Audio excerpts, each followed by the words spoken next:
السلام عليكم ورحمة الله وبركاته.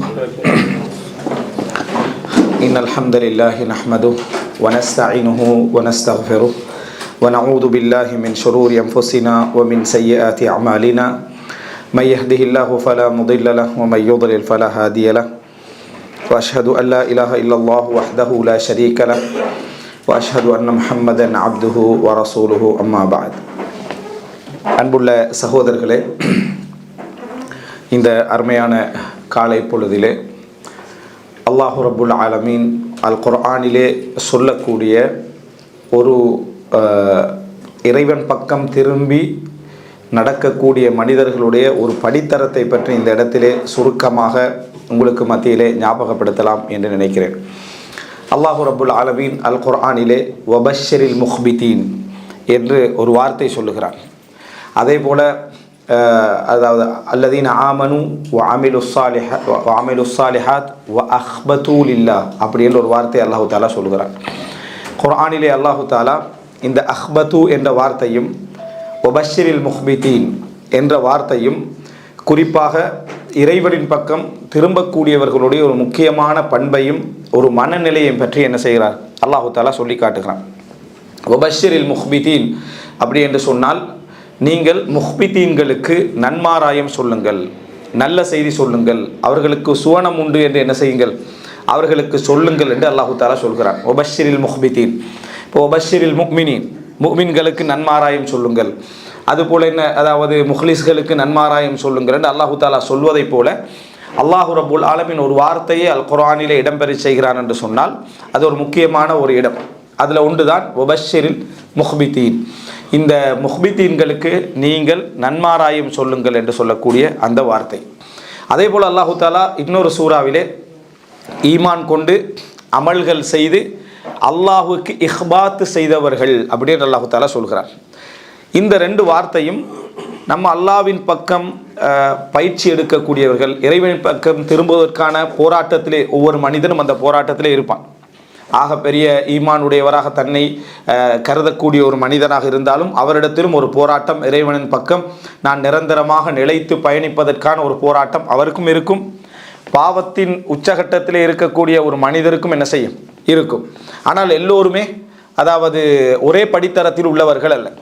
அதனால்தான் இமாம் இப்னுல் கய்யிம் அல் ஜௌஸிய்யா ரஹ்மத்துல்லாஹி நூறு எழுதியிருக்கிறார் மதாரிஜுஸ் சாலிகீன். எப்படி மதாரிஜுஸ் சாலிகீன் அப்படி என்று சொன்னால் இறைவனின் பக்கம் பயணிப்பவர்களுடைய படித்தரங்கள், மதரஜ். அதாவது ஒவ்வொரு படியாக அவர் ஏறி ஏறி என்ன செய்வார், போவார். அவர் எந்த இடத்துல இருக்கிறார் அப்படி என்ற அந்த இறையச்சம் நெருக்கத்துக்கு ஏற்ப அவர் தன்னை மிகப்பெரிய பாவத்தில் இருப்பதாக கருதுவார். இதுதான் மிக முக்கியம்.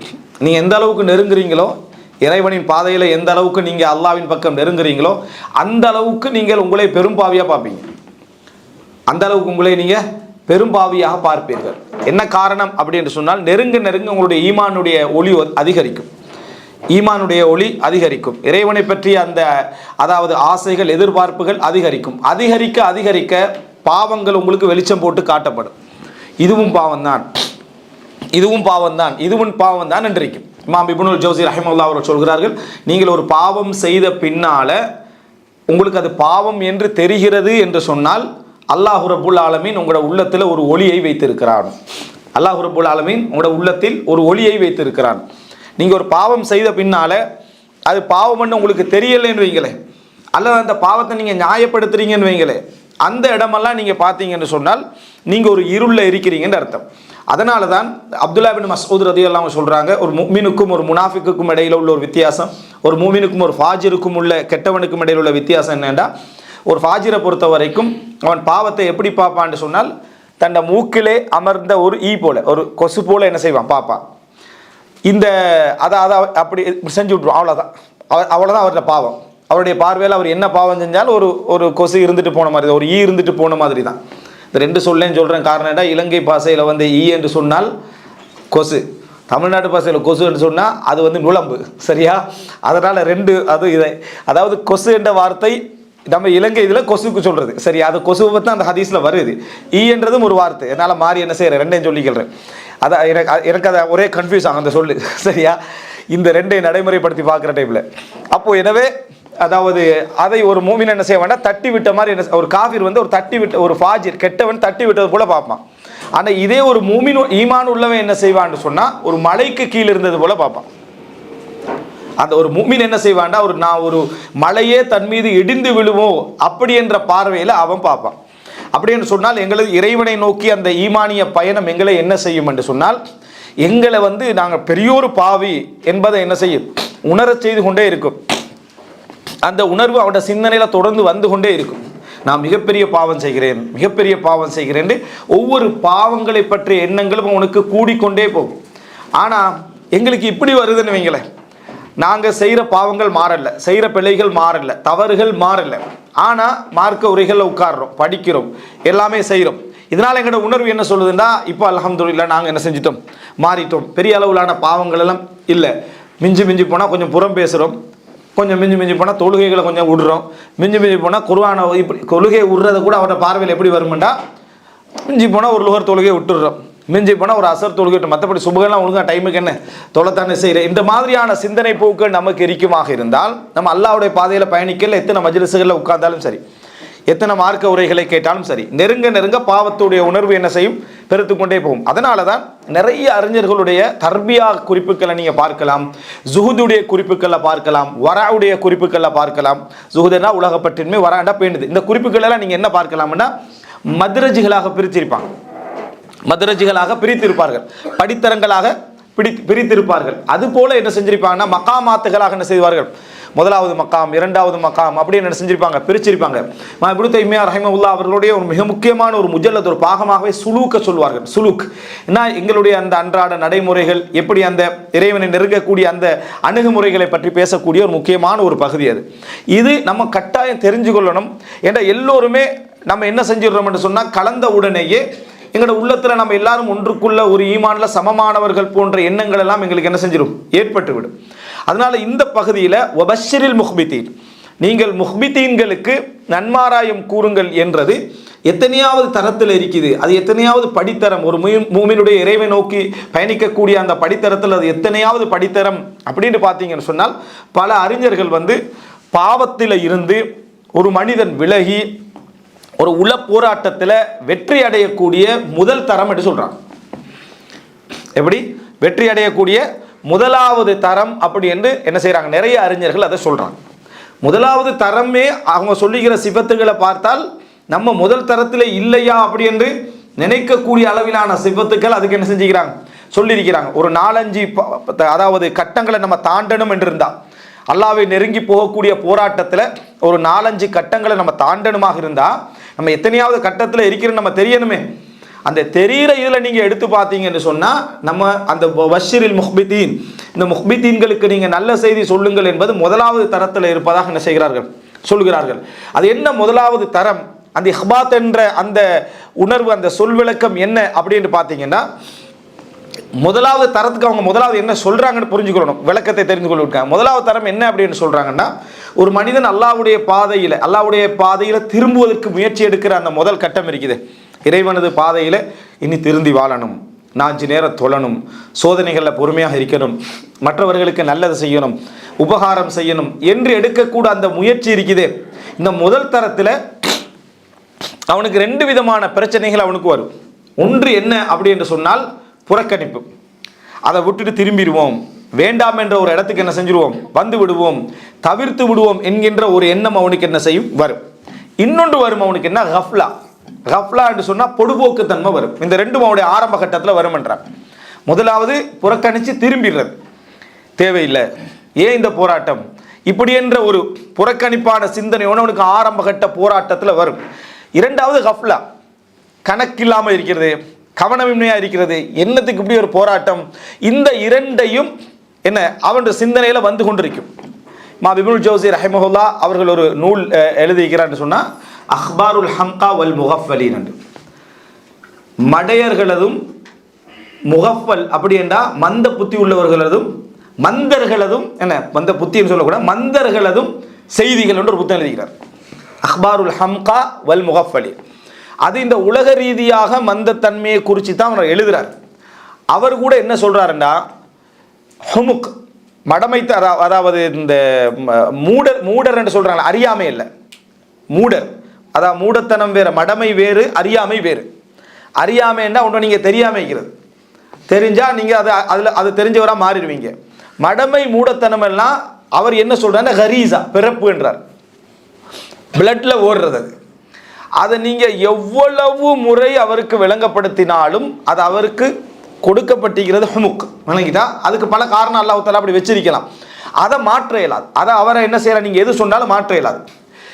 இந்த அடுத்த தரமாக அவர் சொல்வது முகஃபல். முகஃபல் என்று சொன்னால் எப்பையும் கவனமற்றிருக்கிறது, உலக விஷயத்தில் இல்லை, மறுமையுடைய விஷயம். அவர் பேசுறது உலக விஷயத்தை தான் அதில், ஆனால் மறுமையுடைய விஷயத்தில் என்ன கவனமற்றிருக்கிறது, ஒரு பொடுபோக்காக இருக்கிறது, யோசிச்சுக்கிட்டே இருக்கிறது, கற்பனையில் இருந்துகிட்டே இருக்கிறது, இப்படி செய்வோம் அப்படி செய்வோம்னு சொல்லி கற்பனை இருந்துட்டு இருக்கிறது. எந்த அளவுக்கு ஒரு காலம் 2-3 நாள் ஒரு 1 வீக்கெல்லாம் நிற்கும் நம்ம எடுக்கிற முயற்சி. இப்போ எல்லாம் அப்படி இல்லை, பயம் முடிஞ்சு போகிறக்குள்ளே முடிஞ்சிருது. ஒரு காலம் ஒரு பயானை கேட்டோம்னா ஒரு 1 வீக்காவது அவர் என்ன செய்ய, அடுத்த ஜும்மா வரைக்குமா வர என்ன செய்யலாம், பள்ளியில் பார்க்கலாம், 5 நேர தொழுகையில் பார்க்கலாம், குர்ஆன் ஓதலில் பார்க்கலாம். இப்போ பயான் முடிஞ்சு வெளியே இறங்குறதோட அவர் முகஃபலாயிடுறார். முகஃபலண்டா என்ன, அது போயிடுறாரு, ஒரு என்ன பேசணும் எது பேசணும்னு விளங்காத இடத்துக்கு போயிடுறார். காரணம் என்னென்னா அவர் வெளியே இறங்கின உடனேயே முதலாவது திறக்கிறது மொபைல் ஃபோன். அது பிழையெல்லாம் இல்லை, மொபைல் ஃபோனை திறப்பவர்கள் நோயாளிகள் அப்படி சொல்ல வரல, ஆனால் அது அவருக்கு தேவைக்கு திறக்கிறாரு. திறந்து முடிஞ்ச உடனேயே அவர் போய் ரீகால் பண்ணி அதை திருப்பி எடுக்கிறதுக்கான எந்த சப்ஜெக்டும் இல்லை, எல்லாமே அவரை டைவர்ட் பண்ணிடுது, எல்லாமே அவர் என்ன செஞ்சிருது, திசை திருப்பிடுது. ஏன்னா அவருக்கு 1000 பிரச்சனை என்ன செஞ்சிருது அதில் வந்துடுது. அப்போ ஒரு பச்சை டொட்டை வச்சு ரெட் லைனுக்கு எடுத்துடுறான், ஒரு கிரீன் டொட்டை வச்சு உங்களை ரெட் லைனுக்கு எடுத்துட்டீங்கன்னு சொன்னால் எல்லா நோட்டிஃபிகேஷனையும் பார்த்து முடிஞ்சு அது இது இந்த மாதிரி ஒரு நிலைமை வர டைமில் நம்ம என்ன பேசினோம், என்ன பதிவு செய்யணும், இது எங்களோட லைஃபோட எதெல்லாம் சம்மந்தப்படுதுன்னு அட்லீஸ்ட் நம்ம வீட்டுக்கிட்டு போகிற வரைக்குமா யோசிப்போம். மனைவிட்ட சொல்லுவோம், பிள்ளைகள்கிட்ட சொல்லுவோம், ஃபோனில் பேசுவோம். இந்த ஒரு தரம் ஒன்று இருக்குதே, இந்த தரங்களை எல்லாம் தாண்டின நிலைமைக்கு நம்ம என்ன செய்கிறோம், அங்கே ஆக்கப்படுகிறோம். அப்போ இது ஒரு ஒரு ஒரு மோசமான நிலை, ஒரு தவறான ஒரு நிலை, எங்களை திசை திருப்பக்கூடிய ஒரு அம்சம். அது மாத்திரமல்ல, பல நேரங்களில் நம்ம தொழுகையில் சலாம் கொடுத்த உடனேயே முதலாவது என்ன எடுக்கிறோம், சலாம் கொடுத்த அலைக்கும் அஸ்ஸலாமு அலைக்கும் அஸ்ஸலாமு அலைக்கும் சொல்லி முடிஞ்ச உடனேயே இந்த இடது சைடுக்கு என்ன செஞ்சிருது, பொக்கெட்டுக்குள்ளே கை போயிருக்கு. காரணம் மொபைல் அப்போயே ரிங் பண்ணிக்கும், தொழுகையில் வைப்ரேட் பண்ணிப்பார். அவர் சுஜூத்லேயே வைப்ரேஷனில் இவன் தான் அடிச்சிருப்பான்ற சிந்தனைகள்லாம் நமக்கு வந்துருக்கும், தொழுகையில் காவாசி போயிடும். அது முடிஞ்சு சலாம் கொடுத்தோன்னே அதை எடுத்துகிட்டு போகிற டைமில் ஒரு அஸ்தக்ஃபிருல்லாஹ்னு சொல்கிறதும் ஞாபகம் வராது, என்ன சொல்கிறன்னும் என்ன செய்யாது, ஞாபகம் வராது. அப்போ இதுக்கு பேர் கஃப்லத். நம்மளே ஷைத்தான் ஒரு காஃபிலீனாக, இந்த சிந்தனையை விட்டு தூரமானவனாக வைத்துக் கொள்வதற்காக ஷைத்தான் எடுக்கக்கூடிய ஒரு மிக முக்கியமான ஒரு முயற்சி அது. அதுக்கு பேர் சொல்கிற கஃப்லா. அப்போ அதனால் அல்லாஹ் தஆலா என்னது, வலா தக்கும் மினல் காஃபிலீன், காஃபில்களில் நீங்கள் ஆகிவிட வேண்டாம். வலா தஹ்சபன்னல்லாஹ காஃபிலன், அல்லாஹ் கணக்கெடுக்காமல் இருக்கிறான், பராமுகமாக இருக்கிறான் என்று நீங்கள் நினைத்து விட வேண்டாம். எல்லாம் காஃபில் என்ற வார்த்தை அல்லாஹ் தஆலா என்ன செய்கிறான், அங்கே சொல்கிறான், கஃப்லா என்று சொல்கிறான்.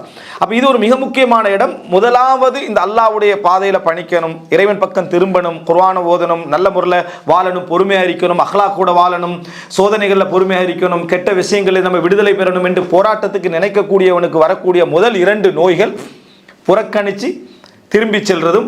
இரண்டாவது என்ன, அல்லாஹ் தஆலா குர்ஆன்ல பல இடங்களில் சொல்றார், அவங்களுக்கு நீங்க எந்த வசனங்களை கொடுத்து போனாலும் சரி அவர்கள் முஅரிதீன்களாக, புறக்கணித்து போகின்றவர்களாக இருக்கிறார்கள். அடுத்தது என்ன, கஃப்லா, காஃபிலீன்களாக என்ன செய்றாங்க, இருக்கிறாங்க. அதனால தான் பல அறிஞர்கள் நூல்கள் எழுதிக்கிறார், தன்பீஹுல் காஃபிலி, இந்த மாதிரி பராமுகமாக இருக்கக்கூடியவர்களுக்கு உணர்த்துதல், அவர்களுக்கு என்ன உணர்த்துதல். அப்போ இந்த கஃப்லத் என்று சொல்லக்கூடிய இது அல்லாஹ் ரப்புல் ஆலமீன் சொல்றான், மறுமையினால ஃபகஷஃப்னா அன்க கிதாஅக், உன்னை போத்தி இருந்த அந்த போர்வையை நாங்கள் அகற்றுவோம்.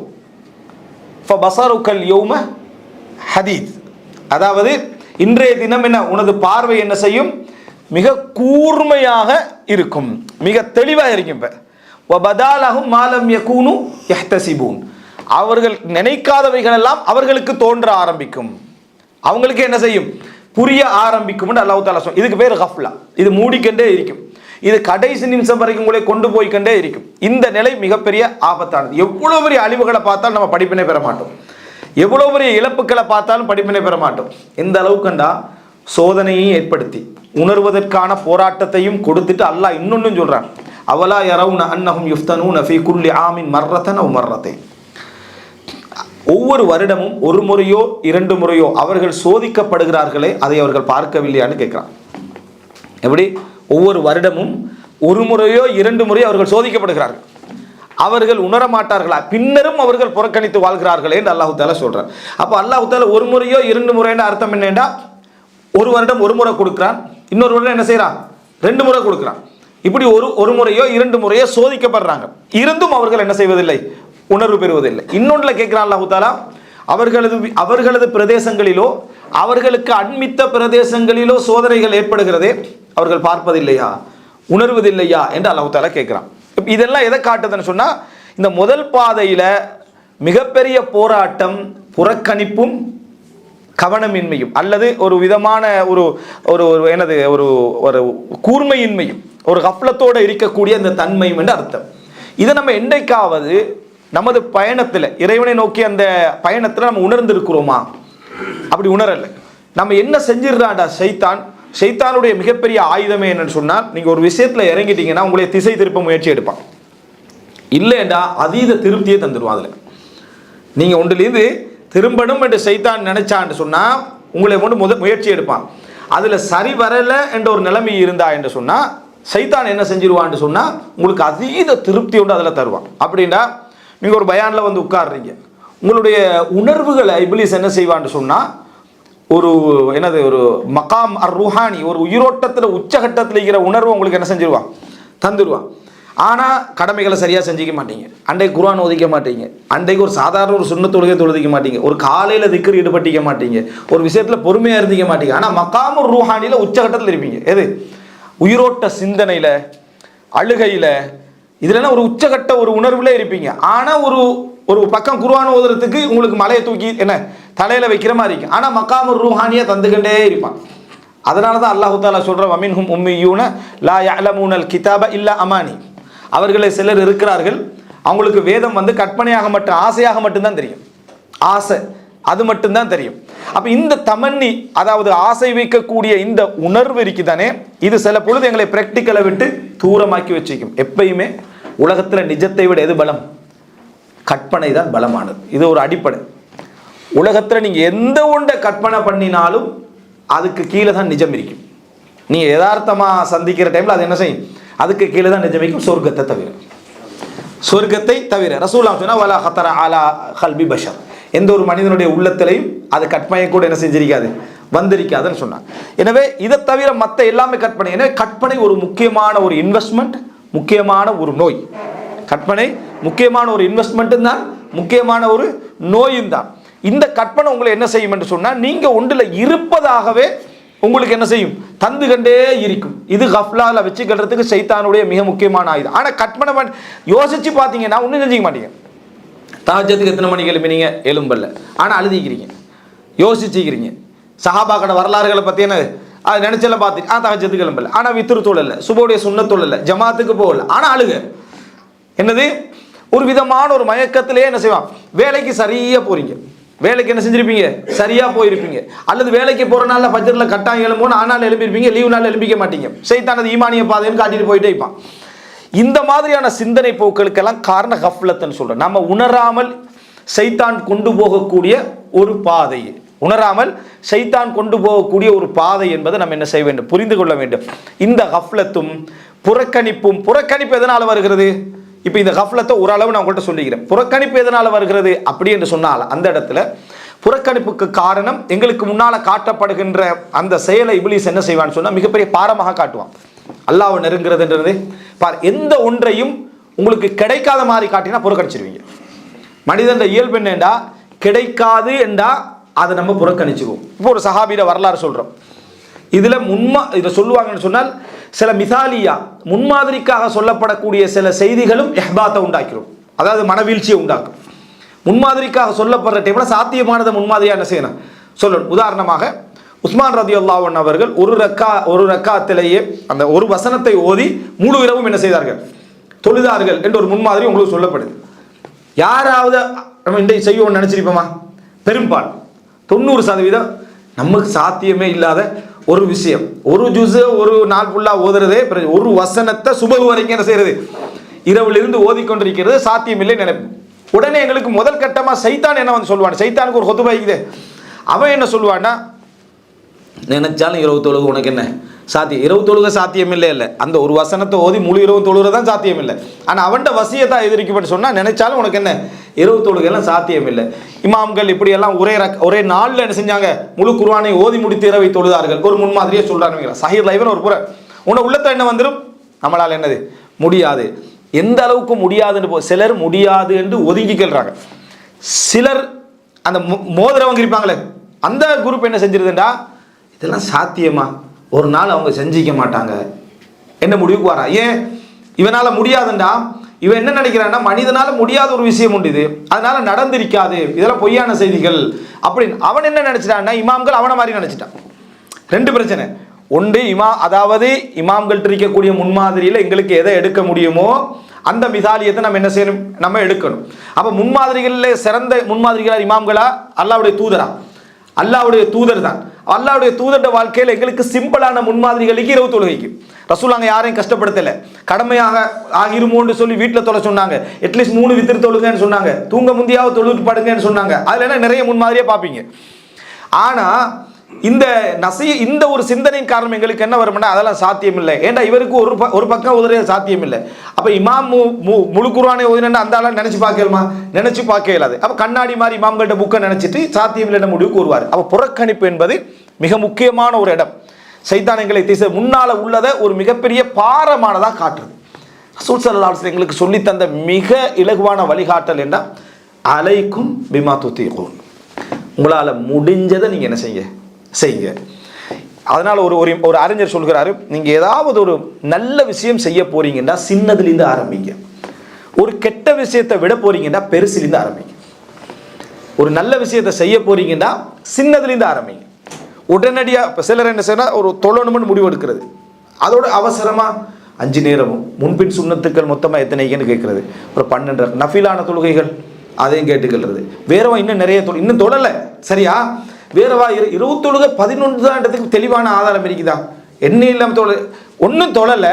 ஆனால் அவரோட சிந்தனை வந்து எல்லாத்தையும் என்ன செஞ்சிடும் நினைச்சிடும். அது இப்படி வந்த உடனே இதெல்லாம் நம்ம செய்யறோம். ஒரு உம்ராவுக்கு போயிட்டு வந்தால் என்ன செய்யணும், செய்யணும். அதுக்கு முதலாக உழைக்கணும். உழைக்கணும். ஏற்கனவே வட்டி நிற்கிறோம், ஹலாலான உழைப்பு போன்னு இப்படியே செய்தா என்ன செய்ய வேண்டாம், எங்கே ஆரம்பிக்க விட மாட்டான். அப்படியே சுற்றி கடைசி நேரம் வாரத்தில் என்னென்றாலும் கடைசி வாரத்தை லா இலாஹ இல்லல்லாஹ் முஹம்மது சொன்னால் சொர்க்கம் தானே, அதுக்காக ஒரு முயற்சி எடுப்போம். அதை வச்சு அது இல்லாமல் மூத்தாயிடுறது. இது வந்து இப்லீஸுடைய ஒரு பாதை. உங்களை நீங்கள் நல்ல ஒரு முயற்சி எடுக்கிறது வழங்கிட்டா கெட்ட பாதையை கொண்டு போக மாட்டான். நல்ல பாதையிலே அங்கெல்லாம் கொண்டு போய்கிட்டே இருப்பான். உடனே செய்ய விடாமல் அந்த பக்கத்துக்கு போய் இந்த பக்கத்துக்கு போய் எல்லா இடத்துக்கும் கொண்டு போவான்.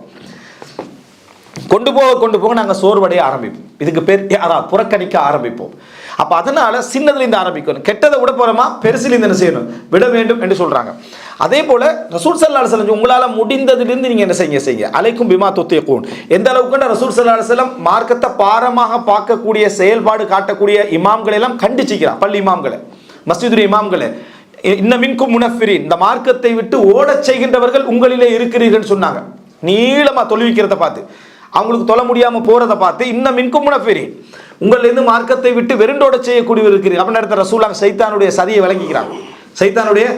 விளங்கிக்கிறாங்க. அதனால மார்க்கத்தை புறக்கணிக்க செய்யக்கூடிய வேலையும், அந்த செயல்களை செய்ய முடியாது என்று சொல்லக்கூடிய வேலையும், இரண்டாவது இந்த வேலையும் செய்யுது. இது பிரச்சாரகர்களுக்கும் சம்பந்தம் இருக்கு. ஏதாவது ஒரு நல்ல ஒரு மாற்றத்தை கண்டால் பிரச்சாரகர்கள் முதலாவது செய்ய வேண்டிய விஷயம் பாராட்டுறது, அதை ஆர்வம் ஊட்டுறது, அதை எடுக்கிறது. ஆனால் சிலர் என்ன செய்யறேன்னு சொன்னால், உதாரணமாக தொழாமல் நம்ம என்ன பிரயோசனம் அப்படின்னு ஒரு சதக்கா செய்கிறாருன்னு வைங்கிற, தொழாமல் சதக்கா செஞ்சு என்ன பிரயோசனம் சொல்லக்கூடாது.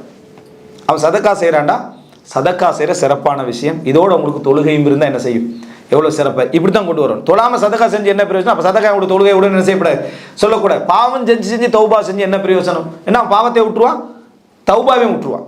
பாவம் செஞ்சுக்கிற தௌபா செஞ்சுருக்கிறாண்டா, தௌபா செய்கிற சிறப்பான பண்பு தொடர்ந்து செய்ய, பாவத்தையும் விடுவதற்கு என்ன செய்ய முயற்சி எடுங்க. இதுதான் ரசூல் ஸல்லல்லாஹு அலைஹி வஸல்லம் காட்டுற வழி. தொழுகிறதுக்கு பள்ளிக்கு வந்துடுறது, பள்ளிக்கு வந்தோடனே தொழுக வந்து பிரயோசனம் இல்லை, கடைசி சப்பில் இருந்திருந்தால் எப்போ தொழுகிறது அப்படின்றது. அதுக்கு பின்னால் அவன் முன்சப்புக்கு வந்துட்டான்னா, முன்சப்புக்கு வந்து அவ்வளவு தக்பீரில் என்ன செய்யணும், வரணுன்றது.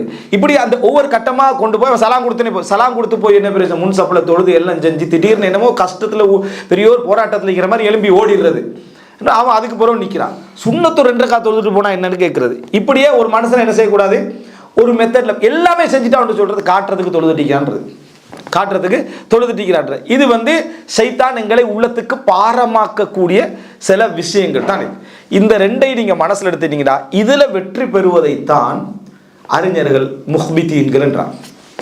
இதில் வெற்றி பெறுறது தான் முதல் படித்தரம். இது கஃப்லாவும் இந்த இராதும் எங்களுக்கு முதலாவது இறைவன் பக்கம் நம்ம திரும்பி போகிற டைமில் நமக்கு ஒரு ஒரு விதமான விளக்கமின்மை, அதாவது சோம்பேறித்தனம் அல்ல, அதுக்கு பேர் என்னென்னா கஃப்லான்னா உணராமலே போயிட்டிப்போம், உணராமலே போய்கொண்டிருப்போம். ஏதோ ஒரு கவர் பண்ணப்பட்ட மாதிரியே என்ன செய்யும், எங்களுக்கு போய்கொண்டே இருக்கும். எங்களுக்கு ஏதோ ஒன்று விளங்கும், ஆனால் என்னமோண்டு விளங்க வேண்டியிருக்கிறோம், விளங்காமல் இருக்கிறோம் என்ற மாதிரி ஒரு மந்தத்தன்மை என்ன செய்யும் இருக்கும். இதுக்கு பேர் கஃப்லா.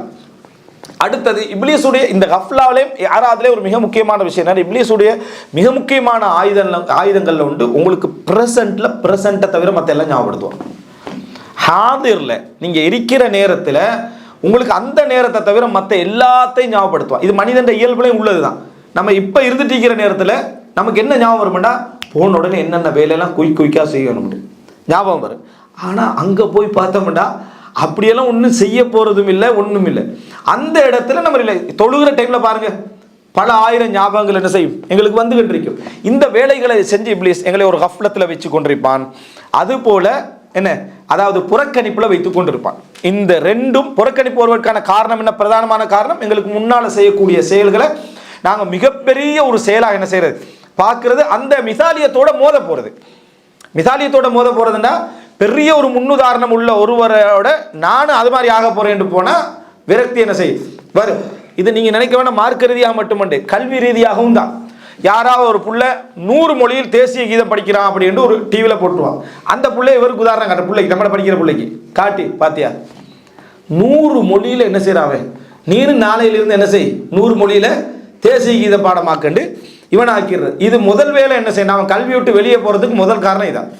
நீ காட்டின முன்மாதிரி 100 அதாவது மொழியில் ஒருத்தன் தேசிய கீதை படிக்கிறான்னு வைங்கள, அது அவனுக்கு ஏதோ ஒரு கிஃப்டாக இருக்கும், அவனுக்குரிய மனநல சக்தி ஒரு என்ன அபரிமிதமாக கிடைச்சிருக்குன்னு விட்டுட்டு போகாமல் அதை காட்டி என்ன செய்யறதுன்னு சொன்னால் இவனை நீ அப்படி ஆகணுன்னே அவனால் என்னது அது கிஃப்ட், அது கிஃப்ட் உள்ளவனை போல நீ ஆகுன்னு சொன்னால் அவனை கிட்டத்தட்ட நீங்கள் என்ன நீ படிக்காதுன்னு சொல்கிறதுக்கு அது சமம்.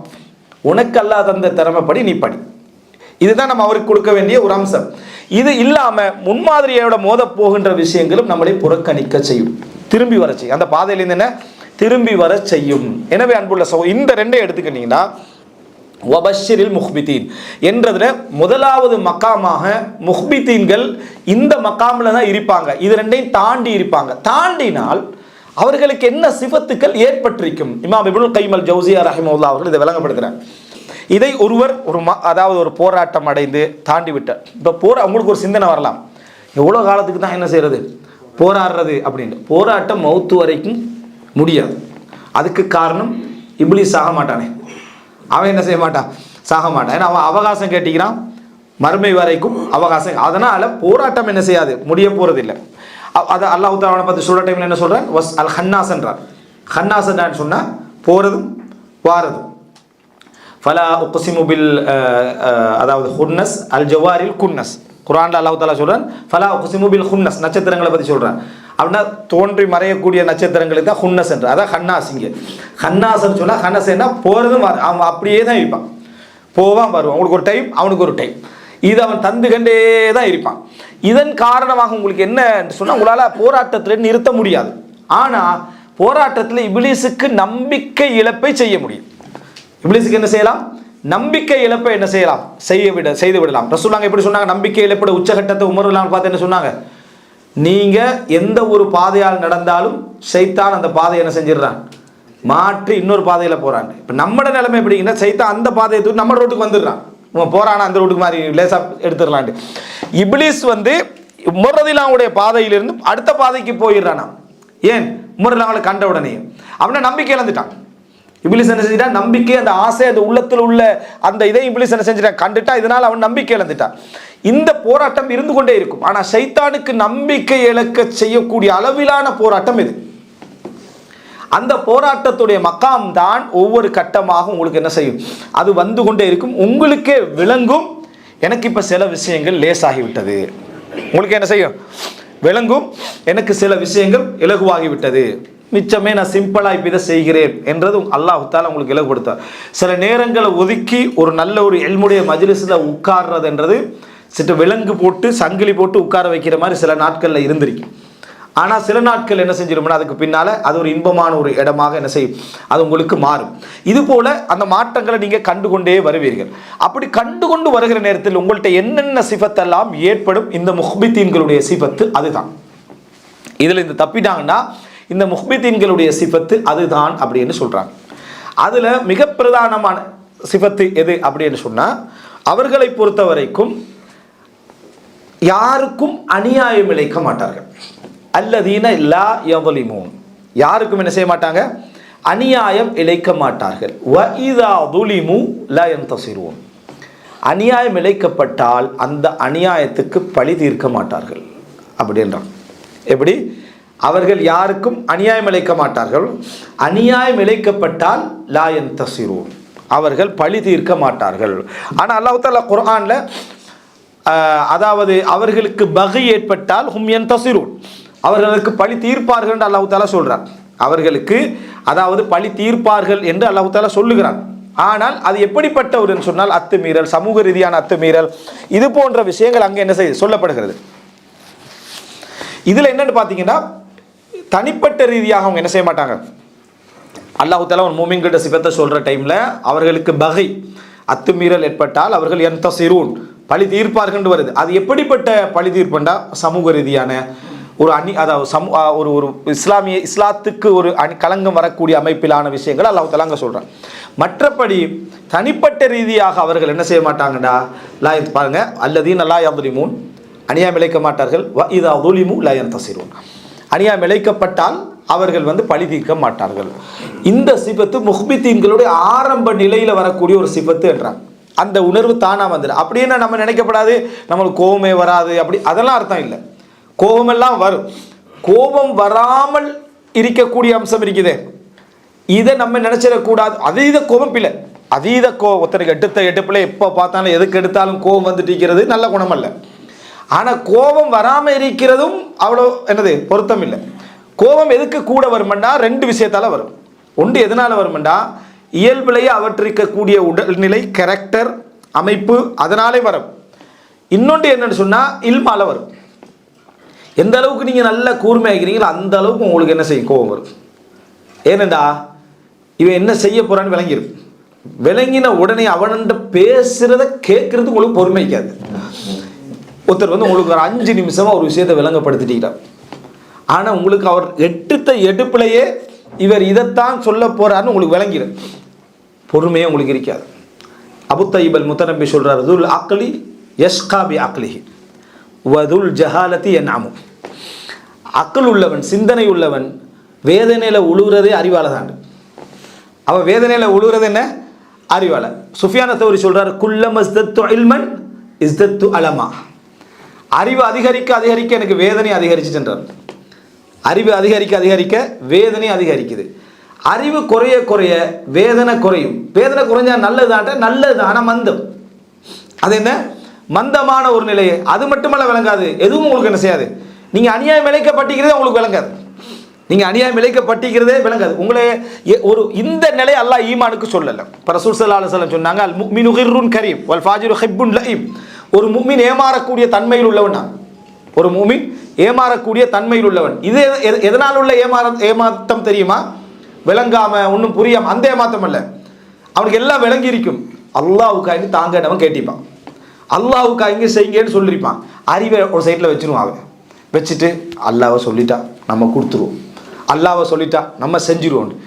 அவர் ஏமாத்தின சந்தோஷத்தில் இப்போ நம்ம ஏமாந்த மட்டும் தெரியும், அல்லது ஏமாந்தமான ஒரு சந்தேகம் இருக்கும். ஆனால் செஞ்சது எங்களுக்கு தெரியாம இல்லை. அல்லாஹ் என்றதுனால என்ன நம்ம செஞ்சோம், அல்லாஹ்வை முற்படுத்தினதால நம்ம செஞ்சோம். அந்த இடத்துல அவன் மறுமையை சொல்லி சொன்னதுனால நம்ம செஞ்சோம். இதுதான் இங்கே அம்சம். அப்போ அந்த இடத்துல எங்களுக்கு எது அல்லாஹ்விடத்துல கூலி என்றா, என் அறிவு அவன்கிட்ட காட்டாம இருக்கிறது, என் விளக்கத்தை காட்டாம இருக்கிறது. முஆவியா ரலியல்லாஹு அன்ஹு சொல்றாங்க, என்னை யாராவது ஏமாற்ற நினைத்தால் நான் அவருக்கு ஏமாந்து விடுவேன், அப்பதான் அவர் ஏமாறுவார். எப்படி? என்னை ஒருவர் ஏமாற்ற நினைத்தால் இன் ஹதஅது லஹு, நானும் அவருக்கு ஏமாந்த மாதிரி என்ன செஞ்சிருவேன். அப்போ அவர் ஏமாந்துட்டார்னு அர்த்தம். என்ன, எனக்கு விளங்கல்ல, என்ன ஏமாத்திட்டேன், அவர் கீழே விழுந்துட்டார் என்று அவர் நம்புவார். ஆனால் அது என்ன, உண்மை இல்லை, அவர் ஏமாந்துட்டார். வேற ஏமாத்தின்னு நம்பி அவர் என்ன செஞ்சுக்கிறாரு, ஏமாந்து இருக்கிறான்றார். இது எதுக்குரிய சப்ஜெக்டுக்கு நான் சொல்றேன்டா, ஒரு கோபம் இந்த மாதிரியான ஒரு உணர்வு ஒரு மனிதனுக்கு வருகிற நேரத்தில் அவன் அநியாயம் இழைக்கவும் மாட்டான், அநியாயம் இழைக்கப்படவும் மாட்டான் என்று சொல்லக்கூடிய அந்த இடம் எப்படிப்பட்ட ஒரு நிலைமையில் அவனுக்கு அது வரும், எப்படிப்பட்ட ஒரு மனப்பான்மையில் வருமெண்டா, மார்க்க அறிவு அவனுக்கு அதிகரிக்கும். மார்க்க அறிவு அதிகரிக்க அதிகரிக்க அதை அவனை பண்படுத்தும். சஹாபாக்கள் இப்படி பொறுத்தாங்க, அப்படி பொறுத்தாங்க. ரசூல் ஸல்லல்லாஹு அலைஹி வஸல்லம் அறையில் எதிர்க்கிறாங்க, ஒரு சத்தம் போது பள்ளி வாயில்ல 2 பேர் பிஸ்னஸ் விஷயத்தில் சண்டை பிடிச்சிக்கிறான். அவர் இப்படி என்றார், இவர் நான் தரமாட்டேன் என்றார், அப்படி என்னமோ போயிட்டு இருக்கேன், எனக்கு இப்போ பணம் இல்லை என்றார், போயிட்டு இருக்கேன். ரசூலாங்க திரையை விலைக்கு பார்க்குறான். திரை விலைக்கு பார்த்த உடனே ரசூலாங்க கண்டுட்டான். அப்போ ரசூலாங்க அந்த நபித்தோழரை பார்த்து சொல்கிறாங்க, இப்படி என்றாங்க, இப்படி ஹாஃப் அப்படி என்னமோ சொல்கிறாங்க. அவ்வளோ நேரம் அவன் சண்டை பிடிச்சிருந்த நபித்தோழர், அவர்கிட்ட ஹக்கு இருந்தும் எல்லாம் இருந்தும், ஓகே எனக்கு அரைவாசி தாங்கன்றார். அவர்கிட்ட என்ன சொல்கிறாரு, அரைவாசி தாங்கன்றார். அவரையும் ஏற்றுக்கின்றார். இப்போ இவருக்கு அறிவில்லாமல் இல்லை. இன்னும் சொல்லப்போனால் அவர் வெற்றி பெற்ற மாதிரியான ஒரு மனநிலை கூட அவருக்கு என்ன செய்யலாம், அவருக்கு இருக்கலாம். ஆனால் அவர் கட்டுப்பட்டது அறிவு விளங்காமலோ ஏமாந்தோ அல்ல. அல்லாஹ்வுடைய தூதர் என்ன செய்கிறாரு, சொல்கிறாரு, என் அறிவை நான் என்ன செஞ்சிடறேன், கட்டுப்படுத்தி கொள்கிறேன், என் விளக்கத்தை என்ன செய்கிறேன், கட்டுப்படுத்தி கொள்கிறேன்றான். இது இந்த ஹதீஸு நிறைய படிப்பினை உண்டு. ரசூலாங்க அந்த திரையை திறந்துட்டு மஸ்ஜிது நபவிலையும் சண்டையா அப்படின்னு ரசூலா விரக்தி அடைஞ்சிக்கல. என்ன சண்டை இருக்கும், சரியா? உலகத்தில் நீங்கள் எவ்வளோ பெரிய உயர்ந்த கூட்டமாக இருந்தாலும் சரி, அங்கே பிரச்சனை வரும், சிக்கல் வரும், பொருளாதார சிக்கல் வரும், ஒருத்தருக்கு சண்டை வரும், எல்லாமே வரத்தான் செய்யும். அதெல்லாம் சேர்ந்து தான் வாழ்க்கை. அந்த நேரத்தில் ஒரு தடவை கோவப்படுவார், இன்னொருத்தருக்குள்ள பொறுமையாக இருப்பார், இன்னொருத்தர் மன்னிப்பு கேட்பார். இது சேர்ந்தது தான் வாழ்க்கை. இது என்னென்ன நிறைய பேருக்கு அப்படின்னா 100% விளங்கிட்டா, முன்னால் ஜிப்ரீல் வழி நடத்தி பின்னால் நபிமார்கள் போகிற மாதிரி போகணும். அப்படி ஒன்று உலகத்தில் என்ன செய்யலாம், நம்ம செய்யவே இயலாது. எல்லா பிழைகளும் நடந்து கொண்டிருக்கும். ரசூலுல்லாஹ் சொன்ன ஒரு அறிவு என்ன செய்யறாரு, சுருக்கி கொள்றார். இது நீங்க செய்ய செய்ய செய்ய உங்களுக்கு என்ன செய்யணும், ரசூலுல்லாஹ் சொன்னது போல வமையு சப்பிர், யார் தன்னை என்ன பயிற்றுவித்துக் கொள்கிறாரோ பொறுமைக்கு, சப்பரஹுல்லாஹ், அல்லாஹ் அவரை பொறுமையாளியாக என்ன செய்வான், மாற்றுவான். கொஞ்சம் கொஞ்சம் கொஞ்சமாக அந்த பொறுமை வரும். ரைட். இப்போ ஒரு மனிதருடைய ஒரு பஷீரில் முஹ்பித்தீன், அவருடைய முதல் சிபத்து அநியாயம் இழைக்கவும் மாட்டார், அநியாயம் இழைக்கப்பட்டால் அதுக்கு பழி தீர்க்கவும் மாட்டார் என்பது ஒரு முக்கியமான ஒரு சிபத்து அவருடைய. இது எதனால் வளருது என்றால் அறிவுடைய மஜ்லிஸுகளில் இருந்து அவைகளில் பொறுத்து பொறுத்து பொறுத்து வளரும். எது இதில் ஒரு மனிதனுக்கு லேசாக மாற்றிக்கொள்ள முடியுமெண்டா, நிதானமாக இருந்து அவருக்கு முக்கியமான இடங்களில் கொஞ்சம் கொஞ்சம் விளங்க கோபம் வருதே, அவர் லேசாக மாற்றிக்கொள்வார். ஆனால் இந்த கரீசத்தில் இருக்குமே, அதாவது பிளட்ல ஓடிக்கிட்டு சில கோபங்கள், இந்த மனிதருக்கு ஒரு போராட்டம் தான் அது. அந்த மனிதருக்கு அதை அடக்குவது என்பது என்ன, ஒரு போராட்டம். அல்லாஹ் அவருக்கு அதில் தான் அஜ்ரே வச்சிருப்பான். மறுமையில் அவருக்கு பெரிய அஜ்ரே இதில் வச்சிருப்பான்டா. ஏண்டா இது உனக்கு நான் ஸ்பெஷலாக கொஞ்சம் கூட்டி விட்டது, இதில் நீ போராடுறது தான் என்ன உனக்கு இதில் பல நன்மையை வேற விஷயத்தில் வச்சுக்கிறேன். இதில் உள்ள விஷயத்தில் பல நன்மைகளை வேறொரு இடத்துல நான் செஞ்சுக்கிறேன் வச்சிருக்கிறேன். நீ சில இடங்களில் இதுக்கு கட்டுப்படுத்த வேண்டியிருக்கும், இதுக்கு போராட வேண்டியிருக்கும், மாறி மாறி போராட்டம் கொடுத்து கொண்டே இருக்க வேண்டியிருக்கும். அதனால தான் அல்லாஹ் ரப்புல் ஆலமீன் வல் காதிமீனல் கைது அப்படின்றான். கதமல் கைது என்று சொன்னால் அப்படி பாக்ஸில் போட்டு மூடி நீங்கள் இந்த ஊருக்கு போகிற டைமில் இன்னும் 2 கிலோ வைக்கன்னு சொல்லுவாங்க பார்த்தீங்களா, அதுதான் கதமல் கைது. அதாவது அந்த 2 கிலோ நீங்கள் அதுக்குள்ளே போடுவீங்க பார்த்தீங்களா, அதுதான் அந்த கதமை என்று சொல்கிறது. அதாவது அடித்து நொறுக்கி உள்ளுக்க போடுறது. எல்லாம் முடிஞ்சு இனி 7 ஆண்டு டைமில் இன்னும் 2 கிலோ போடுவோம் பார்த்தீங்களா, அதுதான் கதமல் கைது. அதாவது ஆத்திரத்தை அப்படி அடக்கி விடுறது. வல் ஆஃபீனா அனின்னாஸ், அவர்கள் மக்களை என்ன செய்து விடுவார்கள், மன்னித்து விடுவார்கள். இந்த முஹ்பித்தீன்களோட மிக முக்கியமான சிபத்தாக எது இருக்கும் அப்படின்னா, ஹுஸ்னு தன்னி பில்லாஹ், இறைவனை பற்றிய நல்லெண்ணம் உங்களுக்கு அதிகரிச்சு கொண்டு வரும். அந்த ஆரம்ப நிலையில் அதிகரிச்சு கொண்டு, பூர்ண நிலையிலாட்டியும் அதிகரிச்சு கொண்டு வரும். ஹுஸ்னு தன்னி பில்லாஹ்டா என்ன, அல்லாஹ்விடத்திலிருந்து யர்ஜு ரஹ்மத ரப்பி வ யர்ஜு அஃப்வா, அல்லாஹ்வுடைய ரஹ்மத்தை அவர் எதிர்பார்ப்பார், அல்லாஹ்வுடைய மன்னிப்பை அவர் என்ன செய்வார், எதிர்பார்ப்பார். இதுதான் ஹுஸ்னு தன், இறைவனை பற்றிய அந்த நல்லெண்ணம். இப்போ இந்த நிலைமை அவருக்கு வருதுன்னு சொன்னால், அவருடைய முதல் சிபத்து, அவர் அநியாயம் இழைக்க மாட்டார். அப்படியே அவருக்கு அநியாயம் இழைக்க மாட்டார். நீங்கள் 100க்கு போக தேவை, 100க்கு யாரும் இல்லை, அந்த இதில் பயணிச்சுக்க நீங்கள் ஒரு அளவுக்கு வாராரு. அதே போல் அநியாயம் இழைக்கப்பட்டால் அவர் என்ன செய்வார், அதாவது பழி வாங்க மாட்டார். இதுக்கான காரணத்தை நான் உங்கள்கிட்ட சொல்லிட்டேன். அவரோட மார்க்க அறிவும் அந்த மஜ்லிஸுடைய அறிவும் போராட்டங்களும் அவருக்கு வளர்ந்துட்டு வரும். அதே பண்போட்ட ஹரீசத்தில் அந்த ஒரு இயல்பில் அவருக்கு இருந்துச்சுன்னா அந்த போராட்டம் டபுளாக என்ன செய்ய முடியும். ஒரு அறிஞர் சொல்கிறாரு, நான் 20 வருடங்கள் அல்லாவின் பக்கம் அந்த அல்லாவுக்கு கட்டுப்பட்டு வணங்குவதற்கு போராடி இருக்கிறேன். எத்தனை வருஷம் போராடிக்கிறேன்? 20 வருஷங்கள் இஸ்லாமிய சூழலில் பிறந்து அந்த அறிவோடு பிறந்து அப்படி வாழ்ந்த ஒரு மார்க்க அறிஞர் சொல்வார், 20 வருஷம் போராடிக்கிறேன், நான் இபாதத்தில் நிலைச்சு நிற்கிறேன். தலத்தும் இஸ்ரீனசன 20 வருடம் நான் இன்பம் அடைந்தேன் என்றார். அந்த இபாதத்தில் 20 வருட காலம் நான் இன்பம் அடைந்தேன் அப்படின்னா அவருக்கு ரிசல்ட் கிடைச்சது 20 வருடங்களுக்கு பின்னால். அல்லாஹ் தாலா 60 வருஷம் தந்திக்கிறான்டா, நம்ம 70 வருஷம் வாழ போகிறோம்டா. போராட்டம் தான், அதுக்கு தான் என்னது நம்ம அந்த கவலைப்பட்டு பட்டு பட்டு அப்படியே இருப்போம்னா அது ஒரு போராட்டம். அதுக்கு தான் நம்ம அல்லாஹ் தாலா தந்திக்க அந்த போராட்டத்தை. அப்போ இந்த அம்சம் இந்த இந்த இந்த படித்தரத்துக்கு ஒருவர் வாராண்டா இது முதலாவது பண்பாக அதில் என்ன செய்யுது சொல்லப்படுது. இன்னொன்று அதில் என்ன சொல்லப்படுதுன்னு சொன்னால், அவர்களிடத்தில் அல் இஹ்சான் இலல் ஹல்க், மனிதர்களுக்கு உபகாரம் செய்வது இருக்கும், அதிகரிக்கும். மனிதர்களுக்கு உபகாரம் செய்கிற அந்த உணர்வு என்ன, ஏன்னா ஒரு மனிதன் பாவத்திலிருந்து விடைபெற்று அல்லாவுடைய பாதையில் வரக்குள்ள அவனுக்கு முதலாவது நிறைய உணர்வு வர தர்மம் தான். நிறைய கொடுத்துடணும், நிறைய சில பொழுது அந்த உயர்ந்த இடத்துக்கு போகிற டைமில் மற்ற பாதத்தில் வந்து தர்மம் குறைய வாய்ப்பு இருக்கு. என்ன இப்போ எல்லாம் ஓகேன மாதிரி இருக்கும். ஆரம்ப கட்டத்தில் என்ன செய்யணும்னா நிறைய தர்மம் செய்வார், கொடுத்துருவோம், ஹராமில் இருந்து நம்ம என்ன செஞ்சிருவோம், வெளியாகிடுவோம்னு தர்ம உணர்வு அவருக்கு அல் இஹ்சான் இலல் ஹல்க், மனிதர்களுக்கு நலவு செய்யக்கூடிய அந்த உணர்வு என்ன செய்யும் அவருக்கு அதிகரிக்கும். இது 2. மூன்றாவது என்ன அப்படி என்று சொன்னால், அவருடைய உள்ளம் வந்து மிக பணிவான ஒரு நிலைக்கு மாறும். முத்தவாது முத்துமாயின், இந்த 2 அர்த்தம் சொல்றாங்க. ஏன்னா அசல் இந்த ஹபத் அப்படி என்று சொல்லக்கூடிய வார்த்தைக்கு முஹ்பித்தீன், இந்த ஹபத் என்றாலே மொழி அர்த்தம் என்னன்னா பள்ளம். மொழி அர்த்தம் என்ன? பள்ளம் அப்படின்னு அர்த்தம். அப்படின்னா என்ன, அவர் பணிய போறாரு, இறங்குறாரு, வீழ்றாரு என்று அர்த்தம். அப்போ இந்த அர்த்தம் அதுக்கு இருக்கேன்னு சொன்னால், முஹ்பித்தீன் அல்லாஹ் தாலா சொல்றது என்னன்னா, அந்த உள்ளம் வந்து அதாவது நெகிழ ஆரம்பிச்சுட்டு, பணிய ஆரம்பிச்சுட்டு, வீழ ஆரம்பிச்சுட்டு அர்த்தம். இந்த உள்ளம் நெகிழ்ந்து வீழக்கூடிய இந்த தன்மை முத்மஇன், அதே போல பணிவு, இது எல்லாவற்றையும் உருவாக்கும். அப்போ ஒரு மனிதனுக்கு பணிவு உருவாக்க தன்னோட குற்ற உணர்வுகள் அவன் திருப்பி திருப்பி கேட்குற டைம்ல பணிவு அவனுக்கு நிறையவே என்ன செய்யும் உண்டாகும். ஆனால் இந்த பணிவாதிக்கிற போராட்டத்துக்கு இப்லீஸ் பெரிய எக்ஸாமே வச்சுக்கிறான். அவனிடத்துல மிகப்பெரிய ஒரு என்னது ஒரு பரீட்சையே இருக்கு. ஏன்னா அவன் பணிவுக்கு எதிரானவன் தானே, பணிவுக்கு எதிரானவன். ஏனென்று சொன்னால் ஒரு ஒரு ஒரு ஒரு ஒரு செய்தியில் வரும் எப்படின்னா, அது வந்து ஒரு ஆதாரபூர்வமற்ற செய்தி. அந்த வார்த்தை என்னன்னா, இப்லீஸ் சொல்லுவான், அதாவது நான் அதாவது ஹலக்து, நான் அழிந்ததெல்லாம் பித்தமா பில், அதாவது பில் ஹசத், பொறாமையின் காரணமாக நான் என்ன செய்தேன், நான் வந்து அழிஞ்சு போனேன். ஆதம் அலைஹிஸ்ஸலாம் அழிஞ்சதெல்லாம் பேரார்வத்தின் காரணமாக, பேராசையின் காரணமாக என்ன செஞ்சாரு, ஆதம் அலைஹிஸ்ஸலாம் என்ன செஞ்சாரு, அழிந்து போனார் என்று சொல்லி இப்லீஸ் சொல்லுவான். அப்போ இது 2 மிக முக்கியமான ஒரு இடம். பொறாமை, அடுத்தது பேராசை. இது 2 காரணமாகத்தான் இந்த அழிவு மிக ஆரம்பம் என்று சொல்லக்கூடிய இடத்துக்கு என்ன செய்யுது. அப்போ அது அந்த ஷைத்தான் எந்த அளவில் அதை யூஸ் பண்ணுவான்னு பாருங்க, எங்களுக்கு எதிராக அதை எந்த அளவில் யூஸ் பண்ணுவான்னு பாருங்க. இப்போ ஒரு மனிதனோட உள்ள பணிஞ்சு போறதா இருந்தால் அவனுக்கு அந்த பொறாமை என்ற பகுதி அப்படியே நீங்கும், பெருமை என்ற பகுதி அப்படியே என்ன செய்யும், நீங்கும். எதுதான் சொல்லிவிட்டாலும் உள்ளத்திற்குள்ள சிலர் உங்களே குற்றம் சாட்டுறாங்க. உதாரணமாக நீங்கள் ஒரு நல்ல நிலையை அடைஞ்சிட்டு வர டைமில் தான் விமர்சிக்கிறார்கள் கூடிக்கிட்டே வருவாங்க. அவருனாலும் பாவம் செஞ்சுப்பாங்க, யாரும் நம்மளே கண்டு கொண்டிருக்க மாட்டாங்க.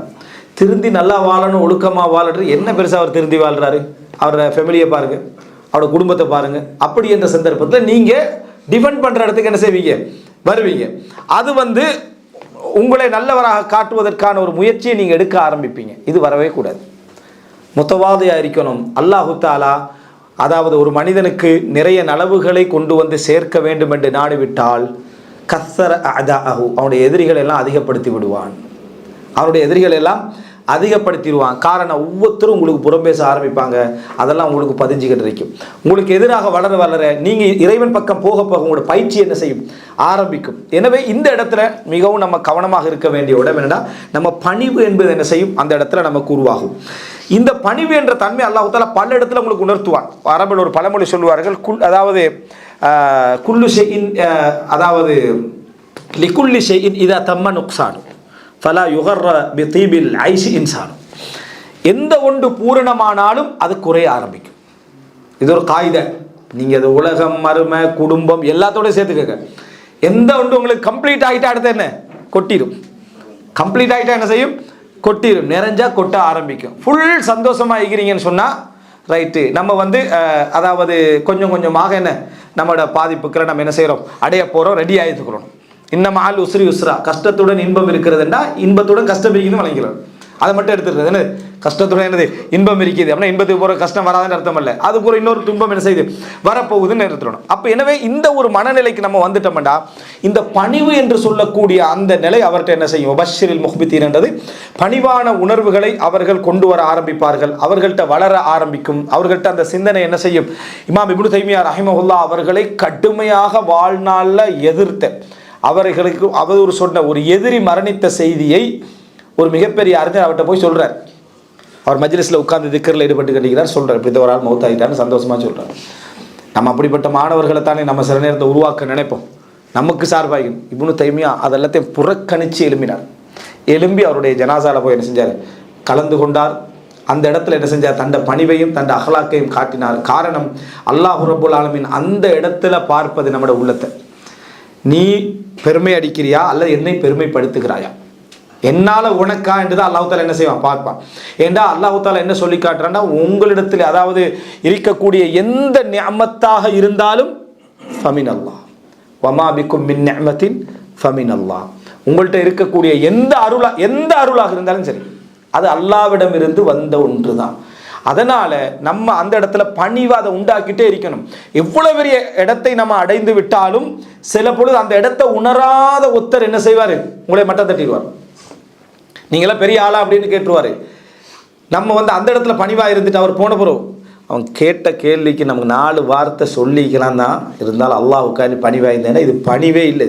நீ தான் பெருமையை அடிச்சுட்டா அவர்கிட்ட பெருமையை அடிச்சுட்டா உண்ட உள்ளம் அவர் ஏசிறதே என்ன நினைக்கணும்டா, இப்படித்தான் நான் என்ன செஞ்சேன் இருந்தேன். அல்லாஹ் தாலா சொல்ற மாதிரி அதாவது உங்களிடத்திலே யுத்த களத்தில் வச்சு சலாம் அப்படி என்று சொல்லக்கூடியவர்களை நீங்கள் உலக ஆதாயத்தை நாடி வெட்ட வேண்டாம் சொல்லிட்டு சொல்றால, கதாலிக்கும் குன்தும், நீங்களும் அப்படித்தான் இருந்தீர்கள்.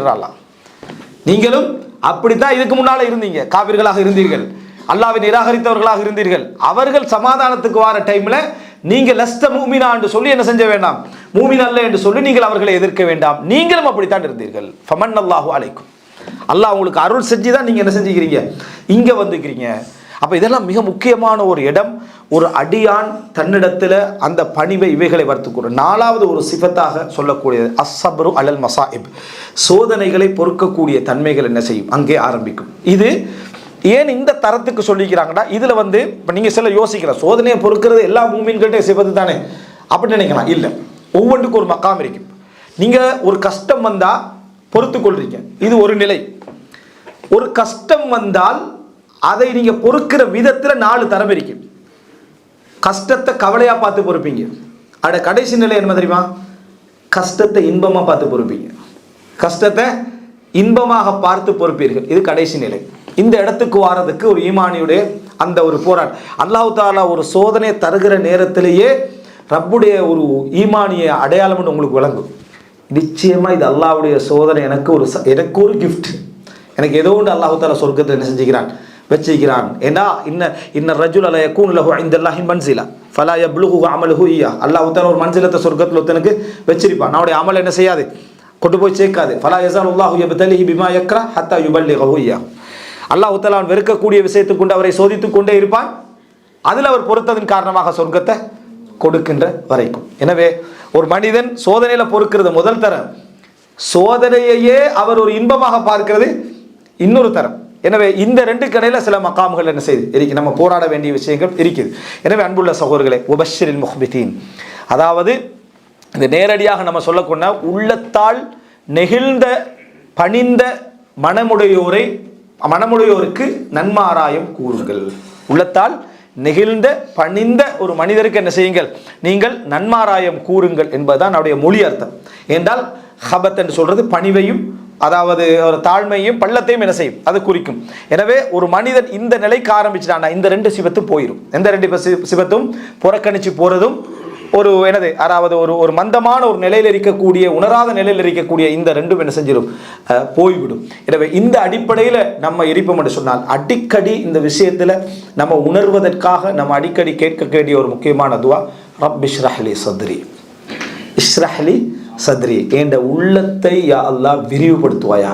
ஷர்ஹு சுதூர், உள்ளத்தை விரிவுபடுத்துவாயாக. அல்லாஹு தாலா சொல்றான், விரிவுபடுத்த சொல்றேன், அஃபமன் ஷரஹ சத்ரஹு லில் இஸ்லாம், இஸ்லாத்தின் பக்கம் உள்ளத்தை அல்லாஹ் யாருக்கு விரிவுபடுத்தினானோன்றான். அப்படின்னா அது முதல் தரம், இஸ்லாத்தின் பக்கம் வர்றது முதல் தரம். எனவே இந்த ஷரஹு சுதூர் நடந்து கொண்டே இருக்கும். அதாவது ஹத்தா ஷரஹ சத்ர ரசூலுல்லாஹி ஸல்லல்லாஹு அலைஹி வஸல்லம், ரசூலுல்லாஹ்வோட உள்ளம் இந்த விஷயத்துக்கு அனுமதிக்கு விரிவாகின்ற வரைக்கும் ஹதீஸ்ல என்ன செய்யுது வருது. எனவே அது நடந்து கொண்டே இருக்கும். அப்ப நம்ம என்ன கேட்கணும், ரப் இஷ்ரஹ்லி, மூசா அலைஹிஸ்ஸலாம் கேட்டது ரப் இஷ்ரஹ்லி சத்ரி வயஸ்ஸிர்லி அம்ரி, என்ற காரியங்களை இலகுபடுத்துவார். மனசனுக்கு நம்ம சொல்ற துவாலே மிக சிறந்த துவா, யஸ்ஸரல்லாஹு லக்கல் உமூர குல்லஹா, அல்லாஹ் தஆலா அவருடைய எல்லா காரியத்தையும் லேசிப்படுத்தட்டும். அல்லாஹ் தஆலா குர்ஆன்ல சொல்ற ஃபஸனு யஸ்ஸிருஹு லில் யுஸ்ரா, அவருக்கு நல்லதின் பக்கம் நாம் அவரை இலகுபடுத்துவோம். நம்ம அடிக்கடி யஸ்ஸிரு வலா துஅஸ்ஸிரு, இலகுபடுத்துங்கள் கஷ்டப்படுத்த வேண்டாம் அப்படி என்று. எனவே இந்த தைசீர் என்றது நம்ம கேட்கணும், ரப் இஷ்ரஹ்லி சத்ரி வயஸ்ஸிர்லி அம்ரி வஹ்லுல் உக்தத்தம் மின் லிசானி யஃப்கஹு கௌலி. இந்த இடத்துல இந்த ரெண்டு வார்த்தை இருக்குதானே, எது இதயத்தை விரிவுபடுத்து, காரியத்தை இலகுபடுத்து என்பதெல்லாம் உள்ளம் சார்ந்தது. உங்களோட மனசு அதுக்கு ஒத்து வர, அந்த முஹ்பித்தூன்களுக்கு முதலாவது நிகழக்கூடிய மாற்றமாக எது சொல்லப்படுது, உள்ளம் அமைதி அடைதலும் உள்ளம் பணிவடைதலும் என்ற பகுதி தான் என்ன செய்யுது சொல்லப்படுது.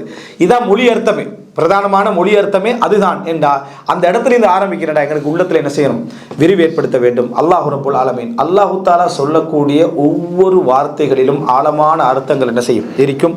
அது அல்லாஹ்வின் பக்கம் நாங்கள் பயணிக்கக்கூடிய என்ன அந்த பயணத்துடைய எல்லைகள் எங்களுக்கு என்ன செய்யும் காட்டும். நீங்க எங்க இருக்கிறீங்கன்னு காட்டும். அல்லாஹ்வை பொறுத்த வரைக்கும் ஆரம்ப நிலையில் உள்ளவர்களுக்கும் அல்லாஹ் என்ன சொல்றார், பஷிர், அவர்களுக்கு நன்மாராயம் கூறுங்கள் என்று தான் அல்லாஹ் தஆலா என்ன செய்றார் சொல்றார். அதனால இந்த பகுதியை நம்ம மனதிலே எடுத்து எங்களை நடக்கக்கூடிய மாற்றங்கள் என்ன, நல்ல மாற்றங்கள் என்ன, கெட்ட மாற்றங்கள் என்ன, எல்லாமே அல்லாஹ்விடமிருந்து வரக்கூடிய அருள் தான் என்பதனால இந்த பிரார்த்தனைகளையும் கேட்டுக்கொண்டு முயற்சியையும் கைவிடாமல் அப்பப்பொழுது ஏற்படக்கூடிய இந்த மாதிரியான அதாவது சிந்தனைகளிலிருந்து நம்ம கொஞ்சம் விடை பெற்று ஒரு பகுதிக்கு நாங்கள் மாற்றம் பெற வேண்டும் என்றால் இது போன்ற நடைமுறைகளை நம்ம சிந்தனைக்கு எடுக்க வேண்டும். ஒரே ஒரு விஷயத்தை மட்டும் சொல்லி முடித்துக் கொள்கிறேன். எல்லா இஸ்லாமிய அறிஞர்களும் ஒரு மனிதனுக்கு இந்த தர்பியா ரீதியாக வழிகாட்டுற நேரத்தில் ஒருத்தர் நல்ல பாதையில் போறான், அதுக்கான முயற்சி எடுக்கணும். இந்த மந்தமான சிந்தனைகள் நம்மளை விட்டு போயிடணும், ஏன் நம்ம அதுக்குள்ள அகப்படுறோம் என்பதை நீக்குவதற்கு ஒரு முழு மருந்து என்ன அப்படி என்று கேட்டால் அனைவரும் சொல்லக்கூடிய விஷயம் என்னென்றா இரவு தொழுகை. இரவு தொழுகை தான், அதைத்தான் சொல்றதை பார்க்கிறோம். அதாவது அட்லீஸ்ட் வித்திரு தொழுகை 3 ரக்காத், அட்லீஸ்ட் வித்திரு தொழுகை 3 ரக்காத்துக்களையாக ஒரு அட்லீஸ்ட் 1 ரக்காத்.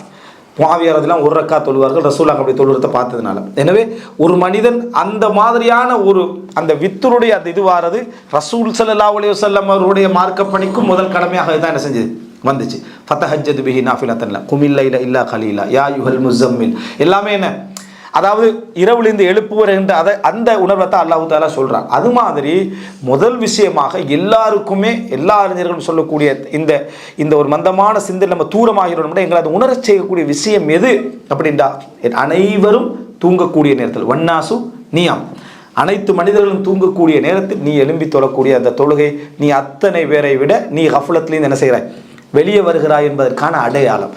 ரசூலுல்லாஹ் சொல்றாங்க என்னது, அன் தக்கூம அல்லைல் வன்னாசு நியாம், மக்கள் எல்லாம் தூங்குற நேரத்தில் நீ எழும்புவது, இது நீ அந்த காஃபிலின்லேருந்து என்ன செய்கிறாய், வெளியே வாராய் என்பதற்கான அடையாளம். போராட்டத்தில் முதல் போராட்டமாக அதை என்ன செய்வோம், நம்ம செய்வோம். அல்லாஹ் ரப்புல் ஆலமீன் அப்படி ஒரு தௌஃபீக்கை அனைவருக்கும் தந்தருள் பாலிப்பானாக. ஹாதா மா இந்தி வல் இல்மு இன்தல்லாஹி வ அகூலு கௌலி ஹாதா வ அஸ்தக்ஃபிருல்லாஹ லி வ லக்கும்.